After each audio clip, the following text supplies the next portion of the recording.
Jai Radha Madhava Kunja Bihari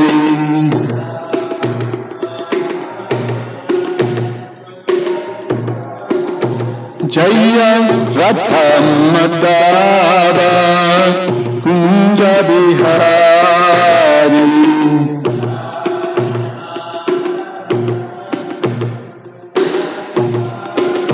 Jaya Gopijana Balava Giridhara Dhari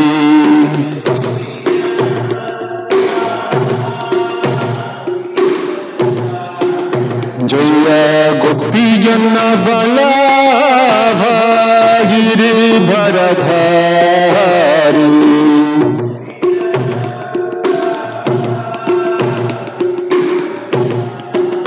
Jashodanandana Braja Jana Ranjana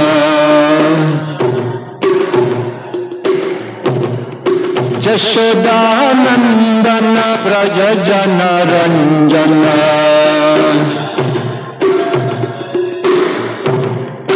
Jamuna Tira Vanachari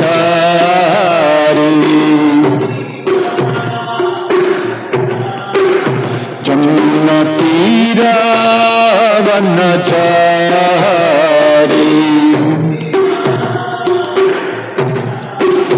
Jaya Ratha Madhava Kunja Bihari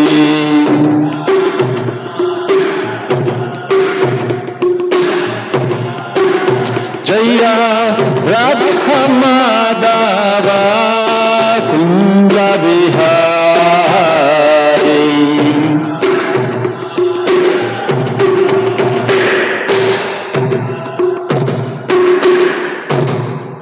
Jaya Vishnupad Paramahansa Parivrajacharya Ashtotara Shata Srimad His Divine Grace AC Bhaktivedanta Swami Srila Prabhupada Ki Ananta Koti Vaishnava Vrinda Ki Karantara Srimad Bhagavatam Ki Nitai Gaura Premanandi.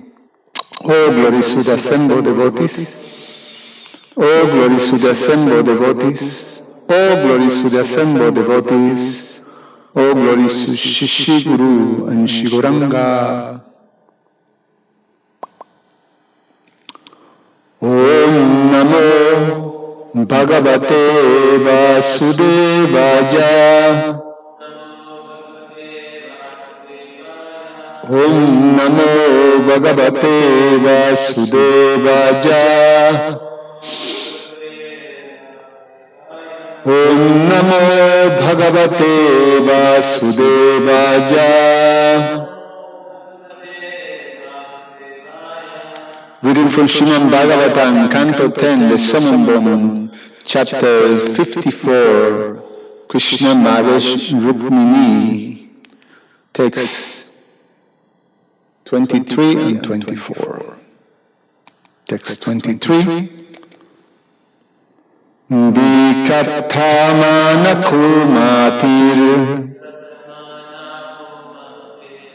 Ishwarasya pramanavit Ratenaikena govindam Tishtatishtet yatatya atahayat Tishtatishtet yatahayat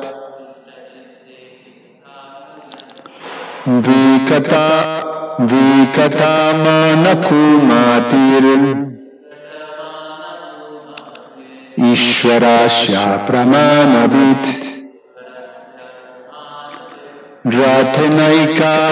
Ratenaikena govindam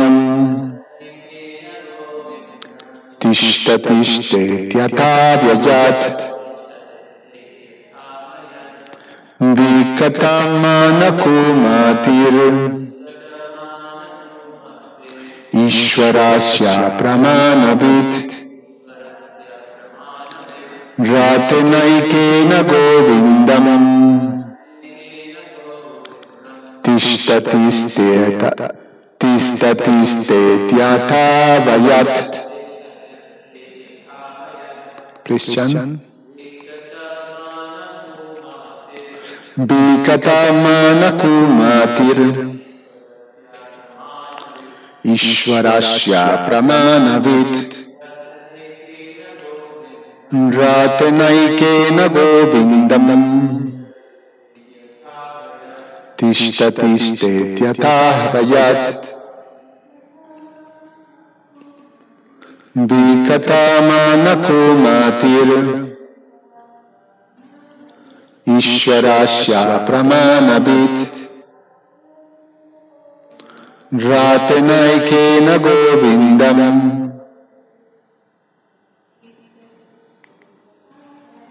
Tishtatiste Tyatha Vayat. Bhikatamana,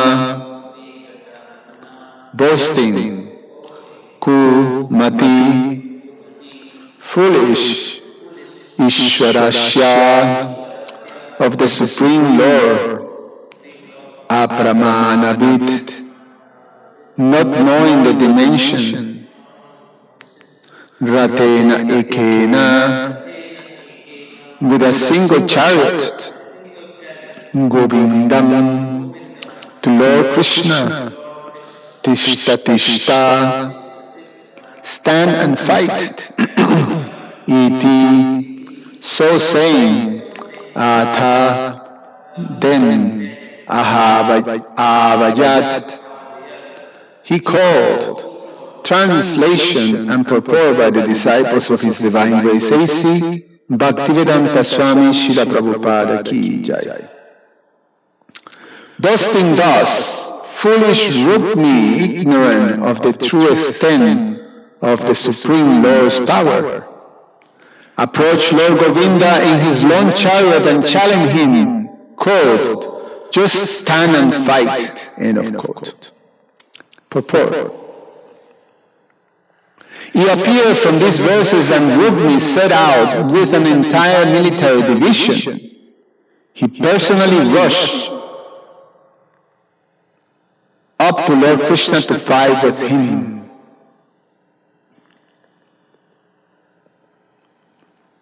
Did I read this right? I read it again. He appears from these verses that Rukmi set out with... No.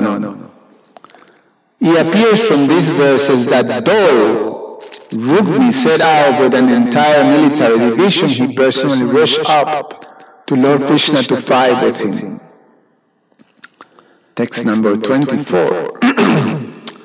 Danurbikrishya sudhidham yakne Krishna tribim sarai ahachatra shanantishta jadunam kulapanshana. Translation: Rukmi drew his bow with great strength and struck Lord Krishna with 3 arrows.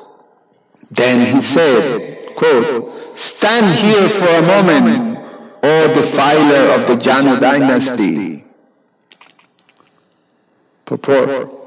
Srila Sridhar Swami points out that Kula Pansana may be understood as a combination of the words Kula Pa, quote, O master of the Jadu dynasty, and Amsana, O expert killer of enemies. The acharyas give the grammatical details that make this interpretation possible.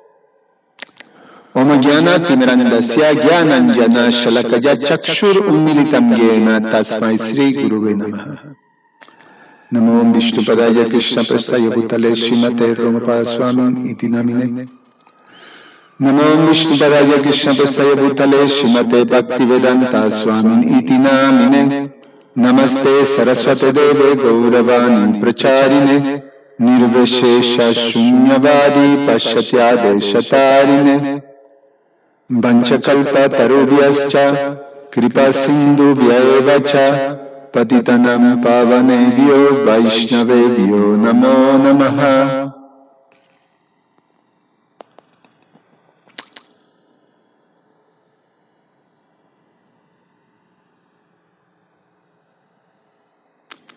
So Srila Jiva Goswami comments on verse number 23. Vikatat manaha means speaking badly or boasting. He was foolish, Kumati, and he was ignorant of the Lord's glories. Fooling Balaram by taking another path, he was with one chariot. He called to fight personally with Krishna alone in great pride, since he has left all the truths far behind. Avastapya cha tat sainyan rupmi mada balambita chikisur dwaritam judham abhyajam madhusudanam.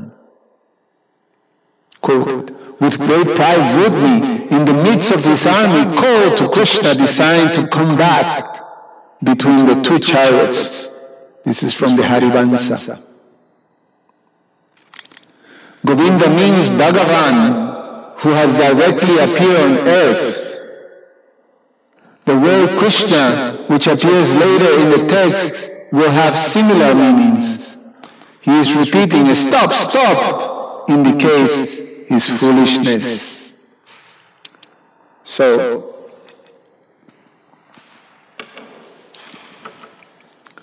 foolish Rukmi is rushing up to Krishna and challenging him, boasting with great pride, so proud that although he went with one Akshohini force, can remember what an Akshohini is like so many chariots, so many elephants, so many horses, so many soldiers, big force. But he was so intent and so angry that he just left the troops behind, took another route to escape Lord Balaram and Lord Balaram's and the Jadu army, and went straight to Krishna and screaming at Krishna, stop, stop, stop and fight. And he shot some arrows at Krishna, boasting with great pride. But the conclusion is that he was foolish. Why he was foolish? Why someone is considered, well, besides the obvious thing that, that this person was so delusional that he thought, after witnessing Krishna's powers, he went straight and to challenge Krishna by himself. So, the reason someone is considered foolish, especially when dealing with Krishna, is because, it is explained here in the verse, that ignorant of the true extent of the Supreme Lord's powers. Krishna says that in the Bhagavad Gita, in the 9th chapter, when he explained that Avajananti man mudha, that Avajananti means derived, that the Muda means foolish persons. Muda is compared to a stubborn, foolish person. And the comparison in the scriptures that describe the qualities of a Muda is like an animal of the quality of an ass. And it's explained that the animal is so foolish that he goes through his life working very, very hard. Working very, very hard for receiving from his master some grass to eat for his sustenance. But the foolish animal cannot see that all over the place there's grass. He doesn't need to, work in such conditions. He can be maintained by just nature is there. So, specifically, Krishna says, avajananti man mudha, that foolish people deride him.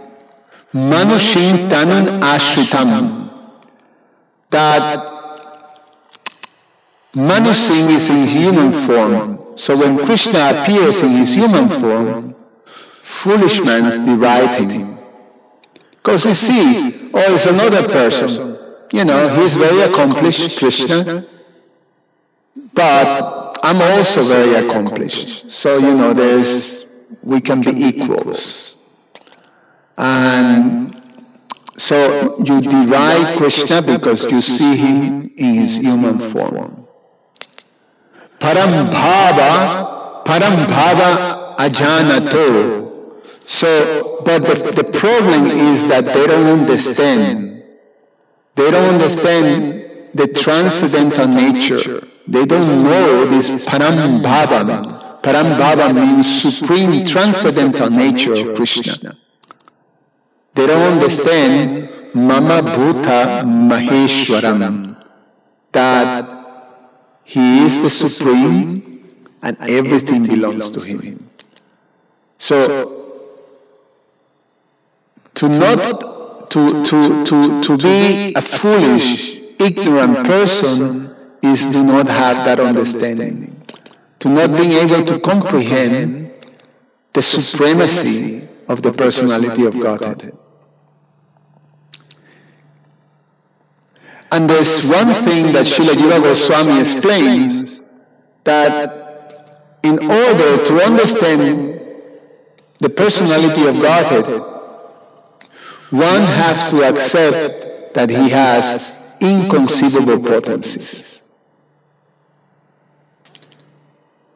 That he has inconceivable potencies, and that has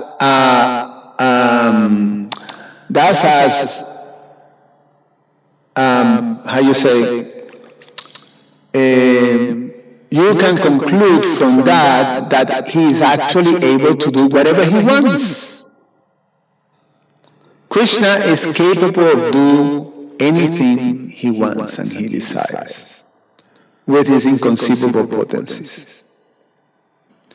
So when one is not able to accept and understand that, then there is no possibility of seeing and being able to fully comprehend, and as a conclusion,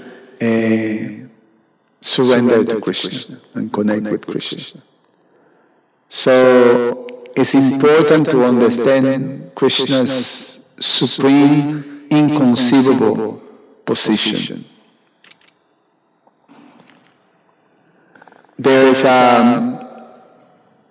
many stories in the Shastras about that it's not only, it's also explained, it's quite wonderful, because there's only one that, I back up a little bit. So Krishna can do whatever he wants. We can conclude to that by his inconceivable potencies. However, that's not to say that Krishna is whimsical or is someone inconsistent or unpredictable. Because someone, who does whatever he wants, sometimes you don't know what's going to happen. It's unpredictable. But the pastimes of Krishna are narrated and are presented in the scriptures, and Krishna is very consistent, very ordered. he explains when he comes. There's a scheduled time when he comes. And, he performed all these beautiful pastimes with his devotees. So everything is very ordered. So although all these things, all Krishna's, the very, very detailed descriptions of Krishna's potencies are there in the scriptures, even persons who dedicate themselves to study the Vedas, the scriptures, they cannot understand him also. They deride him too.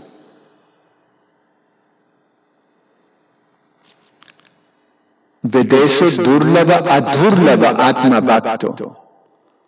That even by studying all the Vedas, we cannot understand Krishna.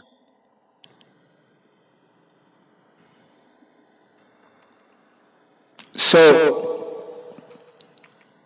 how then can one understand Krishna?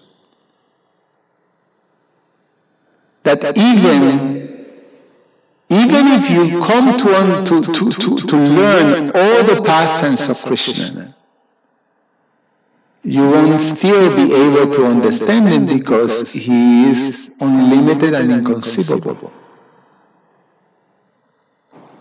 So it is explained that the only way to understand Krishna is by Krishna's mercy.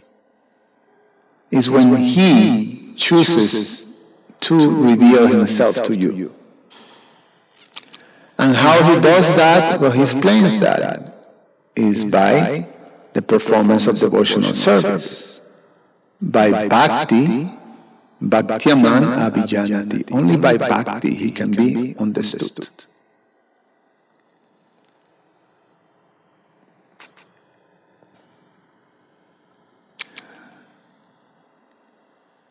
So, by a devotional heart, then that devotional heart opens or is the key for entering into this the king of all secrets, or the most confidential knowledge. That's chapter 9 of the Bhagavad Gita, the most confidential knowledge. Krishna, in the beginning of the 9th chapter, the most confidential knowledge, he gives the quality that is required for qualifying to enter into that space. And that's the term that Krishna uses is anusujava, which means non-enviousness. So you're not envious of Krishna, then you can enter. Krishna will allow you to enter, will give you the key to enter into this most confidential knowledge, the king of all knowledge. Raja Vidya Raja Guhyam Pavitran Idam Uttaman. That is the king of all knowledge, the king of all secrets, is a perfection of all religion because you can actually experience the full manifestation or the full essence of the soul. And it's Susukan Kartum Avyayam. It's very, very pleasurable. So non-enviousness, and when you have not envy, you can enter into that because someone who is not envious of Krishna is able to receive or has the proper qualification to receive or to be engaged in the transcendental service of the Lord, in bhakti.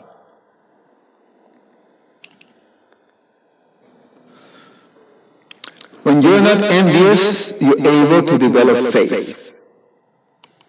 And when there is faith, then you can enter into the activities of devotional service. If you're envious of Krishna, then there is no faith. And it's so powerful that even having personally Krishna in front of you acting, performing his pastimes, you are witnessing the pastimes of Krishna. You won't be able to see him. You won't be able to recognize him. You won't be able to understand. Even as Krishna manifests his inconceivable potencies, you won't be able to process it. And you will still deride him. It's quite inconceivable, the potency of Maya, the potency of the illusion. That even in the presence of Krishna, as Krishna manifests his inconceivable potencies, you don't see. And we see in so many situations, we see here Rukmi witnessing Krishna's potency. We see in other situations, there was a time that Krishna went into the court of the Kauravas to negotiate a peace treaty. That's what you say, peace treaty with the Kauravas and the Pandavas. And as he offering this, Duryodhana started to insult Krishna. And then he sent the soldiers to arrest Krishna, deriding Krishna. And Krishna manifests an universal form. It's a partial universal form. They still could not see.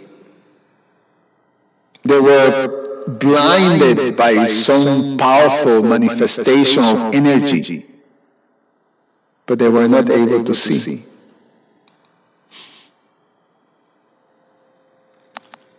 Only at that time, there were 3 persons who were able to see. Vidura, Bhishma, grandfather Bhishma, and Dronacharya. Everybody else in the court of the Kauravas, they could not see Krishna.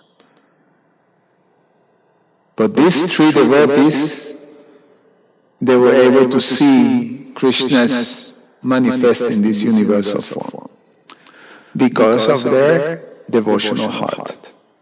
They have faith. They have understanding. Krishna has revealed to them. Krishna gave him this Divya Shakshu, which is divine vision. So Krishna gives that. He told Arjuna that. Arjuna wanted to see this universal form, and Krishna said, I will give you this Divya Chakshu, this divine vision, so you may be able to see.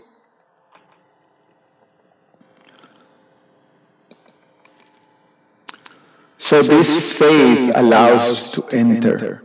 You don't have this faith, it's finished.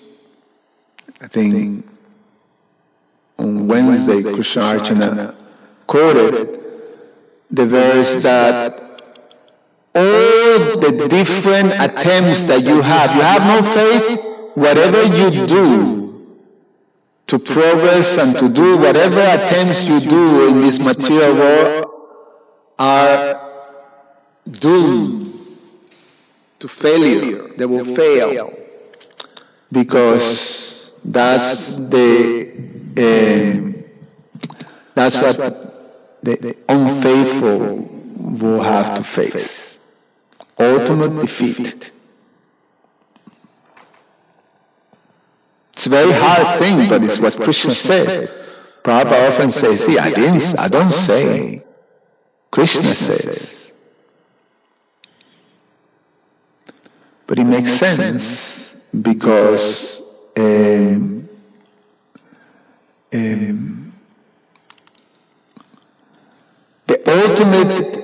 ultimate purpose of whatever we do is to be happy, to achieve happiness. And that is not possible if we don't connect to Krishna.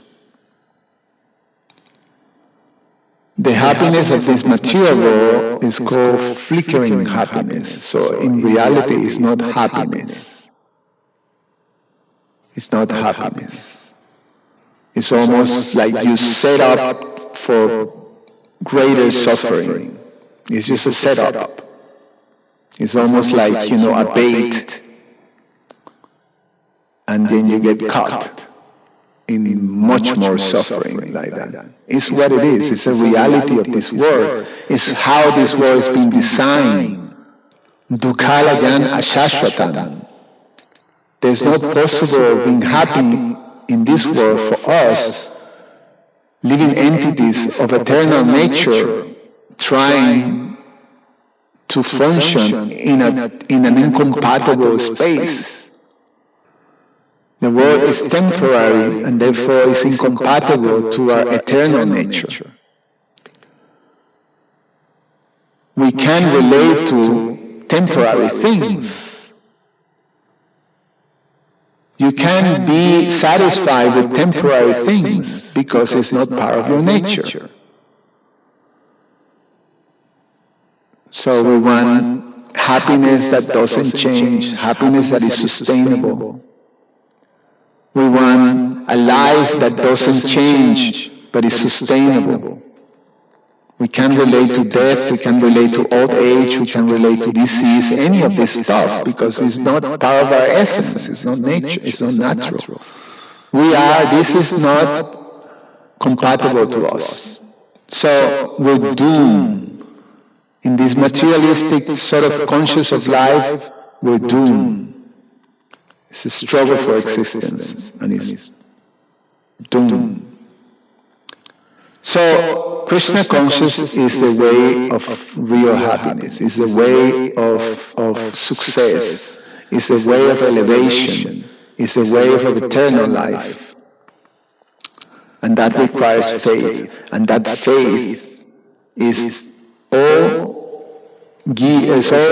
meant to fully connect with Krishna. And the connection with Krishna is due to His mercy. He reveals Himself. He chooses to do that. There's a beautiful pastime in the Chaitanya Charitamrita that this is discussed in the context of Gopinath Acharya, one associate of Lord Chaitanya, devotee, who was the brother-in-law of Sarvabhauma Bhattacharya, who was the great scholar of the king of Orissa, Patapurudra, King Patapurudra. Powerful scholar, greatest scholar during that time. Thousands and thousands of disciples. And Gopinath Acharya and Mukundadatta, two devotees of Lord Chaitanya, are explaining to him, because he was a Mayavadi, he was an impersonalist, and because of his close heart, he couldn't understand Lord Chaitanya. Although, by his knowledge of the Vedas, he could understand that the extraordinary qualities and characteristics of Lord Chaitanya that were beyond something experienced in this world, just by symptoms. He was so knowledgeable, he could understand just by the symptoms of Lord Chaitanya that he had the symptoms of this absolutely rare quality that is called Mahabhava, or the greatest manifestation of ecstasy that is only found on Srimati Radharani. And he was able to read that by symptoms. Yes, he was extremely knowledgeable. And even with that, he was not able to recognize Lord Chaitanya. he just, is a very, he was very attracted to Lord Chaitanya. Lord Chaitanya was a 24-year-old sannyasi, exquisitely beautiful, very, very attractive. In all the opulences were there, of renunciation, of knowledge, of beauty, of everything. So he could recognize how extraordinary the person was, but just a person, just a human being, a talented human being. That was young, and he was an elderly scholar, professor, guru, and he felt, I can help him. So Gopinath Acharya is trying to explain to him, no, what are you doing? No, this is not right, it's completely incorrect. They were horrified by hearing him. So here's I read the passage, it's just very beautiful. This is in the Madhya Lila, chapter 6.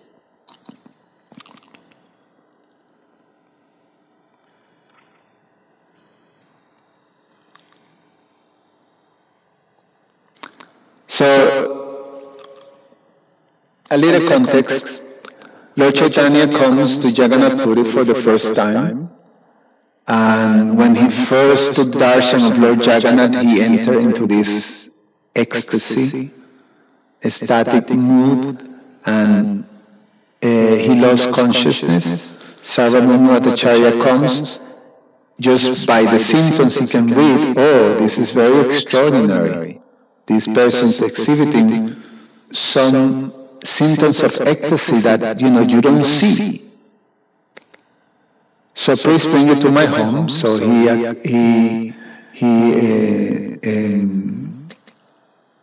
arranged for Lord Chaitanya. So Lord Chaitanya now is in Jagannath Puri, and the arrangement has been made by Sarvabhauma Bhattacharya that Gopinath Acharya would take him around to show him, the temple and the deities and all the things and all the Jagannath Puri.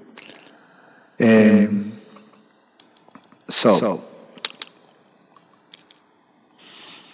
the next day, Gopinath Acharya took Lord Chaitanya Mahaprabhu to see the early rising of Lord Jagannath. Gopinath Acharya then took Mukunda Datta with him and went to Sarvabhauma's house. When they arrived, Sarvabhauma addressed Mukunda Datta as follows. Quote, the sannyasi is very meek and humble by nature, and his person is very beautiful to see. Consequently, my affection for him increases. From which sampradaya he accepted the sannyas order, and what is his name? Gopinath Acharya replied, the Lord's name is Sri Krishna Chaitanya, and his sannyas preceptor is the greatly fortunate Keshava Bharati. Sarvabhauma Bhattacharya said, Sri Krishna is a very good name, but he belongs to the Bharati community. Therefore, he is a second-class sannyasi. Gopinath Acharya replied, Sri Krishna Chaitanya Mahaprabhu does not rely on any external formality. There is no need for him to accept sannyas order from superior sampradaya.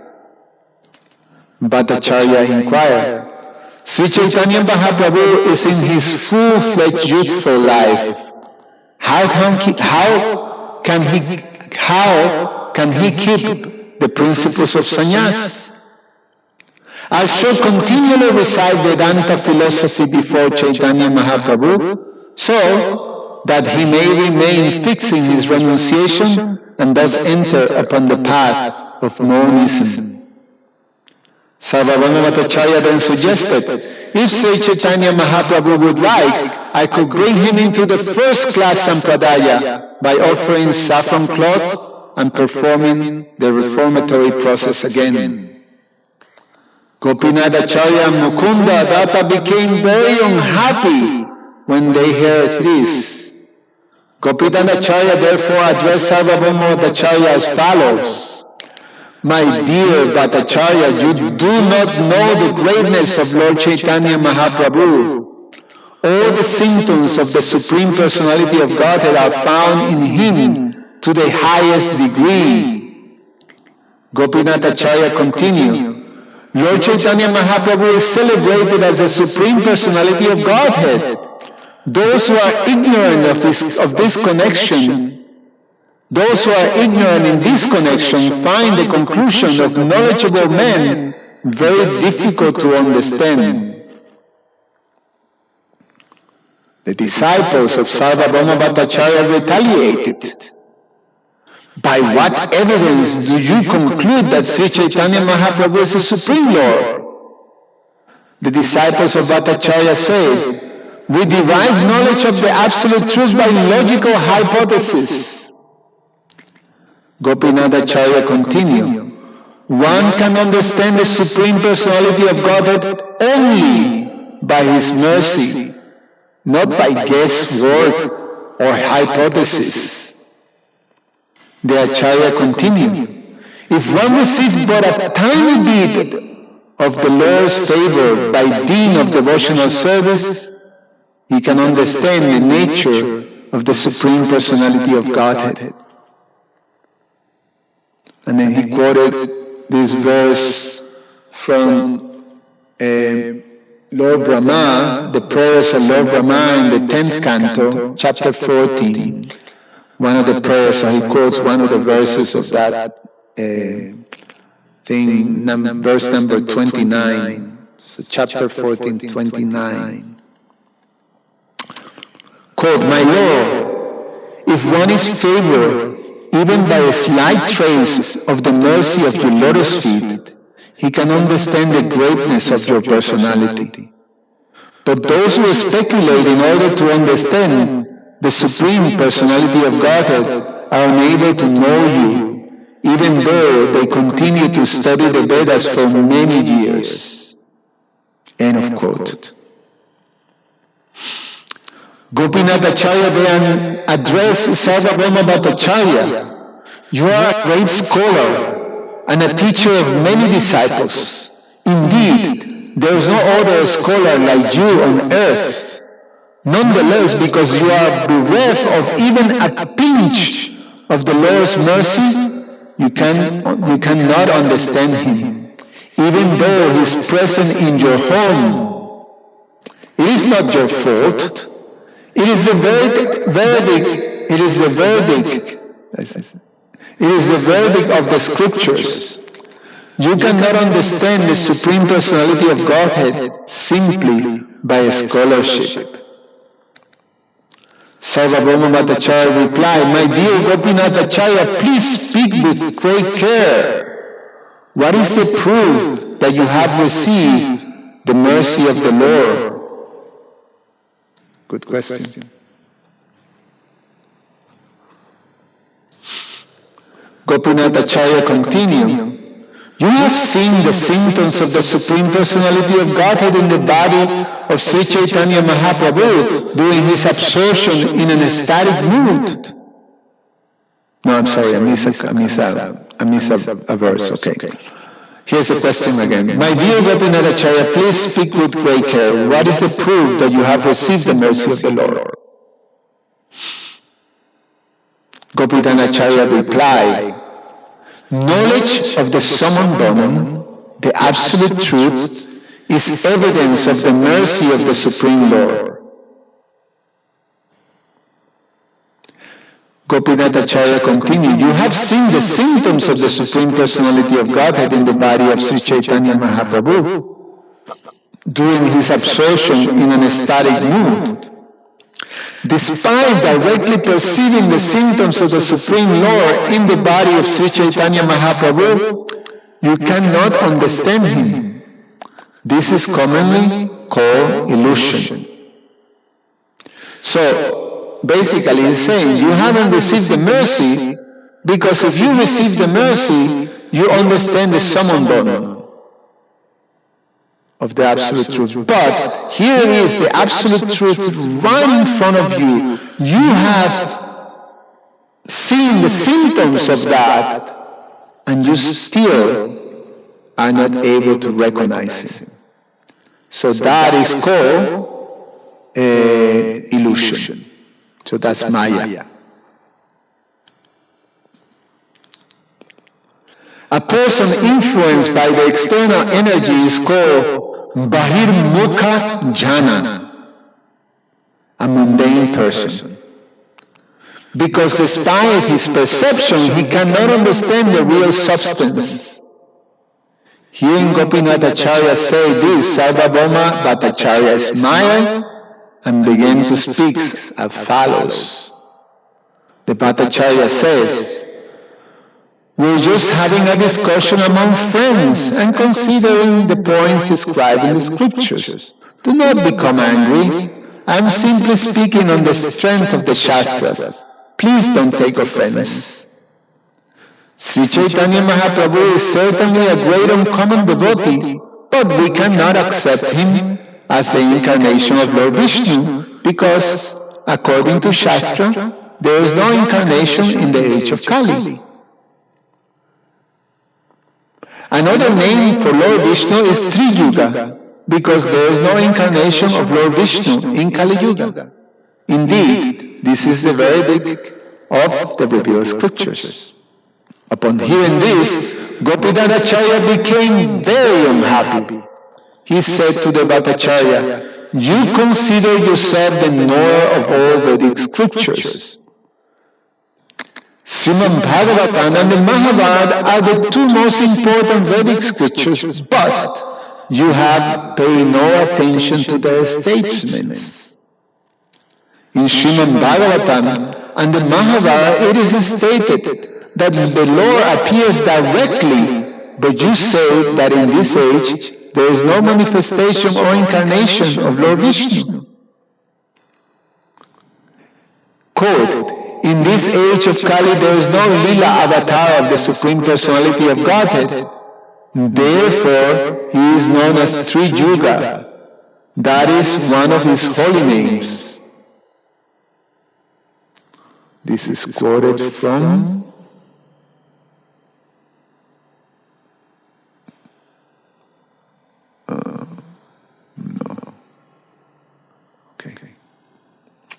No, that's him saying. Gopinath Acharya continued, there is certainly an incarnation in every age, and such an incarnation is called the Yuga Avatar. But your heart has become so hardened by logic and argument that you cannot consider all these facts. In the past, your sons has had bodies of 3 different colors. According to the age, these colors were white, red, and yellow. In the age of Dwapara Yuga, he has accepted a blackish body. In the age of Kali, as well as in Dwapara Yuga, the people offer prayers to the Supreme Personality of Godhead by various mantras and observe the regulated principles of the supplementary Vedic literatures. Now please hear of this from me. This is Garga Muni talking to Nanda Maharaj. No, talking to Vasudev, to Vasudev.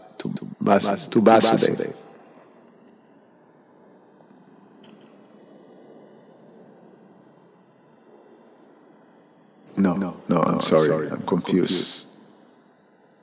No.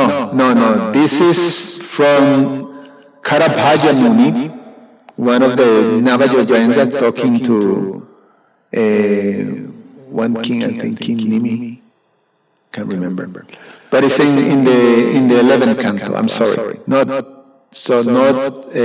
Garga Muni, but this was this inquiry. They're explaining about one of the Navayogendras is explaining about the different incarnations of the Lord in the different ages. So now he's speaking about Kali Yuga. This is in the Srimad Bhagavatam.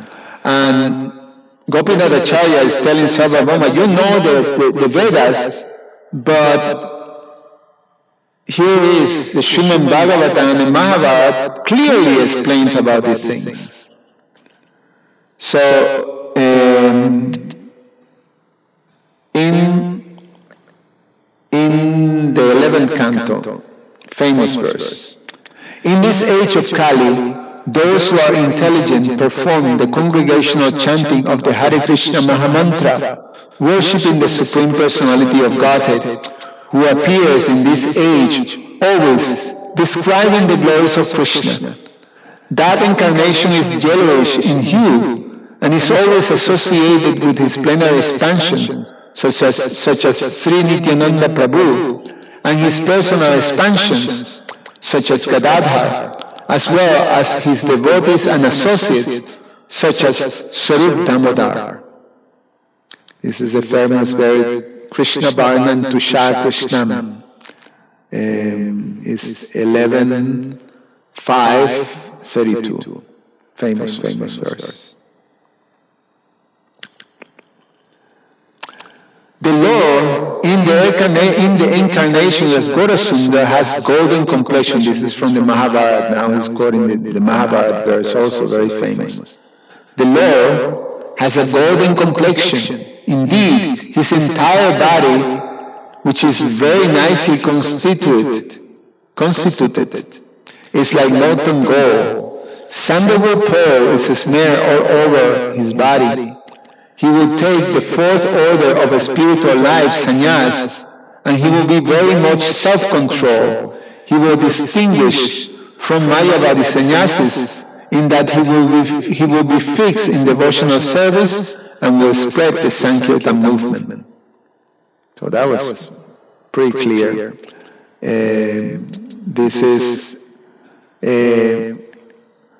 This is quoted from the Mahabharata's Vishnu Sahasranama Stotra. Swavarna Varno Hemango Varangas Chandanan Gadi Sanyashat Krichama Shanto Nishta Shanti Parayanaha.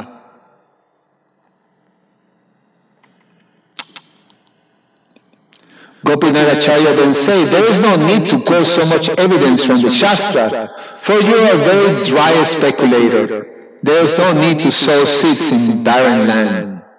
He was not very happy, Gopinath Acharya. In fact, Srila Jiva Goswami goes to town to quote so many verses to establish Lord Chaitanya's supremacy and Lord Chaitanya as an appearance of Krishna, but not an avatar, but an avatari, the source of all avatars.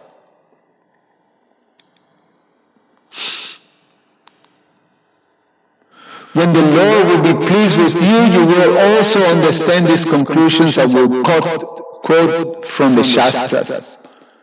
The false arguments and philosophical word jugglery of your disciples are not faults of theirs. They have simply received the benediction of Mayavadi philosophy.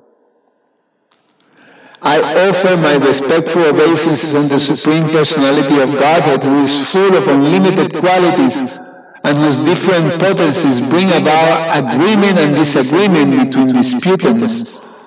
Thus, the illusory energy again and again covers the self-realization of both disputants. In almost all cases, whatever learned Brahmanas speak becomes accepted. Nothing is impossible for one who takes shelter of my illusory energy and speaks under her influence. I finish here. After hearing this from Gopinath Acharya, Sarvabhauma Bhattacharya said, first go to the place where Sri Chaitanya Mahaprabhu is staying and invite him here with his associates. Ask him on my account. It's like, it really, just see how powerful the whole thing is. I mean, Gopinathacharya was very strong, but it just didn't enter the heart of Sarvabhauma Bhattacharya. And he went on for 7 days to try to instruct Sri Chaitanya Mahaprabhu. He still carried on his plan to extend his mercy towards Lord Chaitanya. And it took Lord Chaitanya to basically take away his delusion by a powerful display it's again same thing in the case of that Lord Chaitanya did to his demons. He completely demolished their pride and at the end becomes completely exposed in their delusion. And in that being completely exposed, then they're finished. So Sarvabhauma Bhattacharya also, out of pride and the hard-hearted situation that all this scholarship has made him, became manifested from that. This pride, Lord Chaitanya completely destroyed him.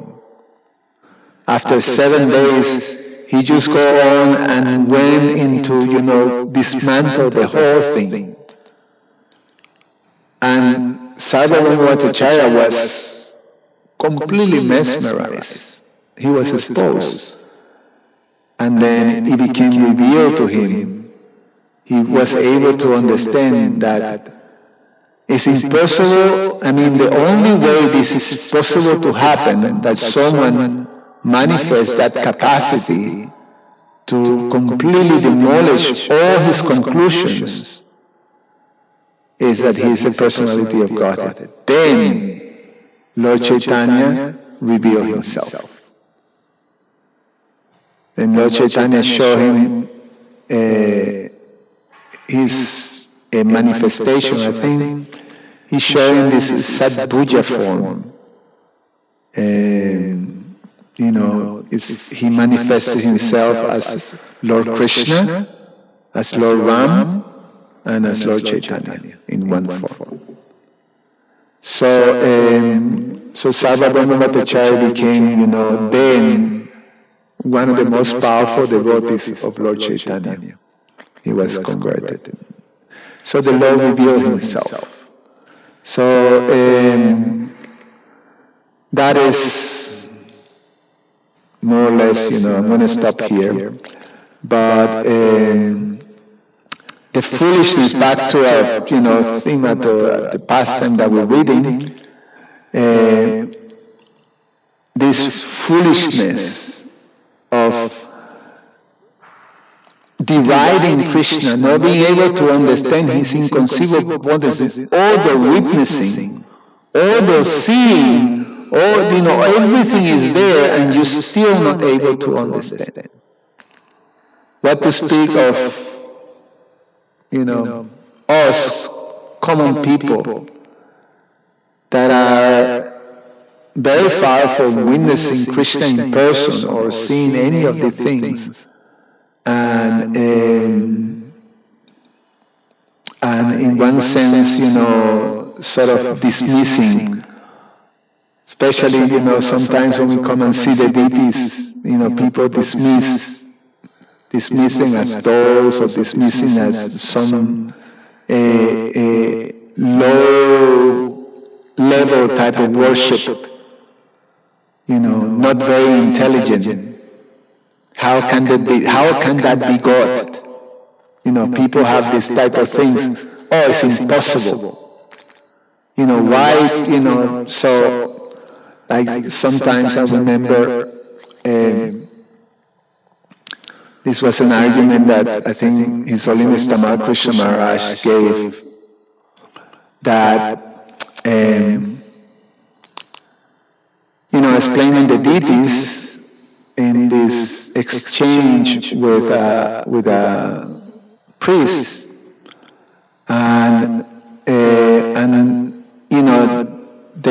Christian priest was, no, how can you say that God that's God? The supreme person, how can you say that? It's impossible. So Maharaj says, well, is God the same principle, accepting that he has inconceivable potency, he has all potencies? Why is not possible for him to appear in that form? If you say that it's not possible, then you actually limit God. But the fact is that even in your Bible, God chooses to appear as a burning bush. In the Mount of Sinai, that when there's a revelation to Moses, the Lord spoke to him from a burning bush. So, God appeared in the deity form and appear in a burning bush. But, he can choose to do it like that. When he chooses to do it, he can do whatever he wants. So that's a principle to understand the personality of God. Otherwise, you miss it. You miss the whole thing. Your heart is like Gopinathacharya told Sabamurvatacharya, what is the use? It's like trying to sow a seed in a barren land because your heart is closed. So, therefore, devotional service, therefore, the association of devotees. The devotee come and the devotee will engage you in devotional service. And then by that, then the seed is planted. And then, then you may have entrance. Any comments or questions?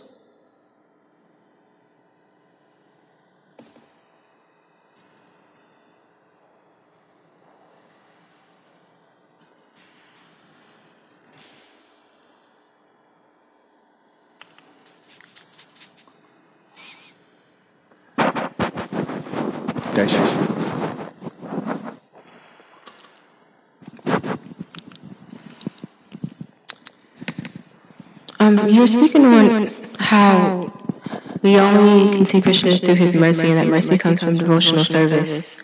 And I was reading in the Nectar of Devotion that devotional service can only be attained through the spiritual master. So, what is devotional service for? Like, say, someone who isn't initiated, are we not performing devotional service? Like, what constitutes that service? Well, devotional service is granted by the association of devotees, by devotees. And in one sense, when we talk about receiving devotional service from a spiritual master or from the representative of Krishna, then the devotees are representatives of Krishna. Therefore, there are many spiritual masters that one can be in contact throughout life. And they categorize into the two categories of them. There is the Shiksha Gurus and the Diksha Gurus. And even within the Shiksha Gurus, there's different spiritual masters. I can't remember the term, Pratyaksham, something Guru. The one who introduced you to Krishna consciousness is a type of Guru. So even the John Brahmachari who gave you a book, in the park, is considered like that, the person who introduced you. And then when you come to the temple, the Mataji that you connected with, what's her name, Vaishnavi, She can be considered also a type of, Krishna's representative, guru type. And then, goes deeper and deeper and deeper. Srila Prabhupada, right from the very beginning, as we receive Prabhupada's books, he becomes our preeminent Shiksha Guru. And then there is a Diksha Guru, which, the Diksha Guru is the one who is, through whom you connected to the disciplic succession. It becomes, the official connection to the disciplic succession. And through the Diksha Guru, you receive the process, you enter now in the process of Bhajana Kriya and Anartha Nivritti, all that. So it becomes now, it goes into another level, because it's Krishna's system, and once you do that vow, you take those vows, then Krishna also takes, accepts you as part of, it's almost like you become family. In fact, we're described as Achyuta Gotra. We're part of the family of Achyuta, of Krishna, infallible at Krishna.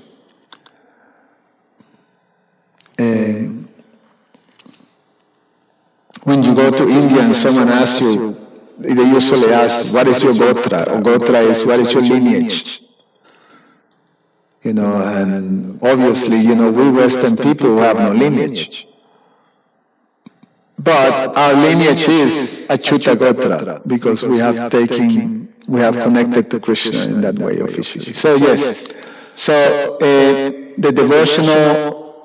the devotional service we receive in the association of devotees. So the whole process starts with that. There's 9 steps that you possibly, you've been reading in the Nectar of Devotion. The 9 steps establish Shraddha, which is the initial faith that comes with the first contact with devotees. And then Sadha leads you to Sadhu Sangha, which is, the association, the regular association with devotees. And the regular association with devotees, you get engaged in devotional service. And then that leads you to connecting to a Diksha, taking Diksha from one of among all those devotees. And Diksha, you go to the next level, which is Bhajana Kriya. Bhajana Kriya, when you start to follow the instructions of the spiritual master and engage, now with vows in the process of sadhana bhakti. Now you make a vow during initiation that you will chant 16 rounds and follow the 4 regulated principles and study Prabhupada's books. Then Anartha Nivritti. And after Anartha Nivritti comes Nishta. You become fixed. The Nishta level is a level in which you actually now elevate yourself to the middle stage of Krishna consciousness, which is called Madhyama Adhikari. So that comes when you go to that 5th level, the Nishta. And what Nishta means is that 75% of the unwanted things in the heart has been purified. So you have 25% to go, 75% clean. So now that means that the total war between materialistic side and devotional side, the devotional side has 75% and the other one have 25%. So there's no way 25% can pull 75%. So therefore you're steady, you're nishta. After nishta, it comes ruchi. And ruchi, now you receive, now you start to taste the beauty of Krishna consciousness. And when that taste is there, you go into a much higher level. Then Ashakti is the next level, that's level 7. And then from Ashakti comes Bhava, and then Prema. So there's 9. So Bhava is when you're ready, now you have developed a relationship with Krishna, and that is almost perfect. And Prema is you're back to God. Everything is there. So that's how the whole thing goes. That's how the whole step in devotional service goes. So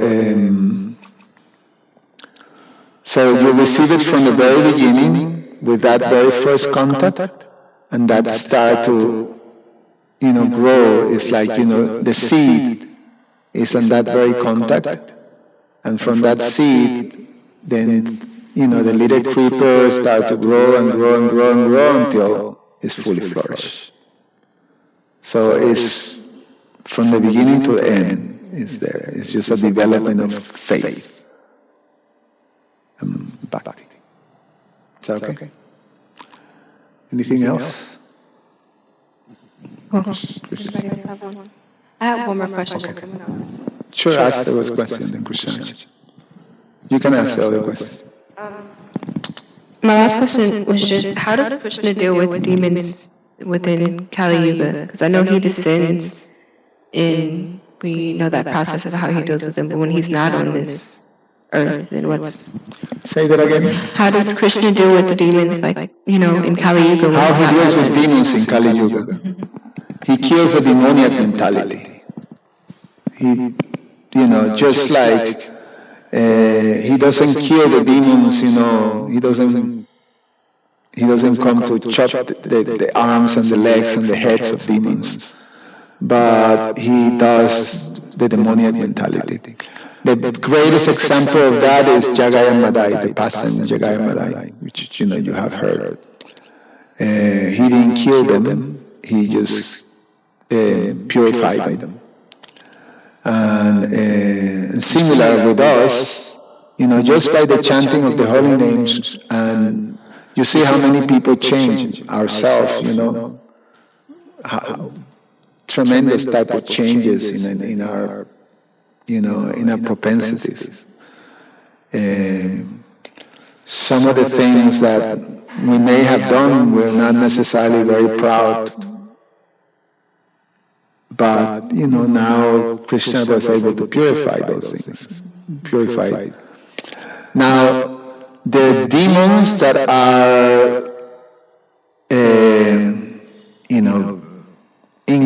they're very bad. So how Krishna deals with them, material nature will take care of them, So, so Krishna has his different ways of, but he personally, when he comes, he doesn't, in Kali Yuga, Lord Chaitanya's mood was a completely different thing. It's pretty extraordinary in terms of mercy. Krishna Archana.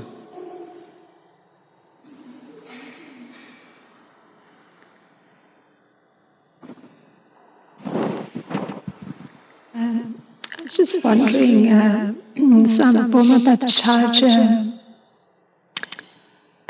his work was to teach Mayavad philosophy. So, in some sense, you could say he's offering a service to Lord Chaitanya by teaching him Mayavad philosophy.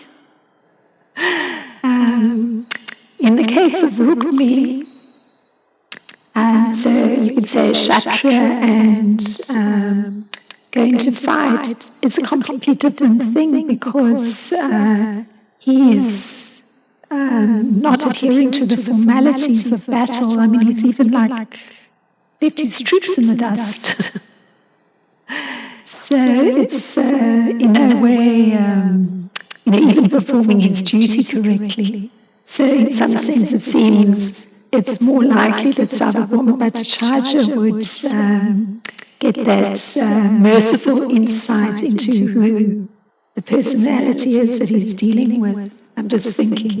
Well, remember the thing that you said, you quoted, is depending on the motivation. If your actions and your choices are propelled by pride, by arrogance, by over-attachments of these things. So Sarvabhauma Bhattacharya's actions were propelled by pride. So even though he performed that act, he was trying to do something for Lord Chaitanya, his motivation was out of pride, not out of devotion. So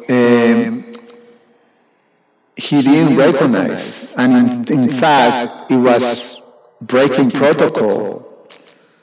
Because the protocol is that he could understand Lord Chaitanya just by symptoms. He should have been able to understand Lord Chaitanya's supreme position.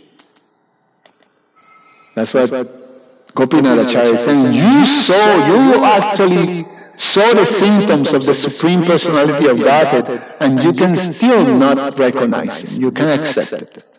Although you've seen the symptoms, and you analyze the symptoms. So, because out of pride. So that's what's his fault. And in Rukmi's case, also his fault is pride and arrogance. So he went on, because Krishna likes to fight. He likes to battle. I mean, Bhishma, the grandfather Bhishma, was fighting with Krishna, throwing arrows, like powerful battle, with Krishna. But his heart was devotional. So Lord Krishna will receive the arrows like offerings of flowers, and and the blood and the whole thing. The whole meditation is quite far out of Bhishma Dev, meditating on Krishna's chivalrous mood, So is the motivation what is the real thing. Anyway, we should stop here. Thank you so much.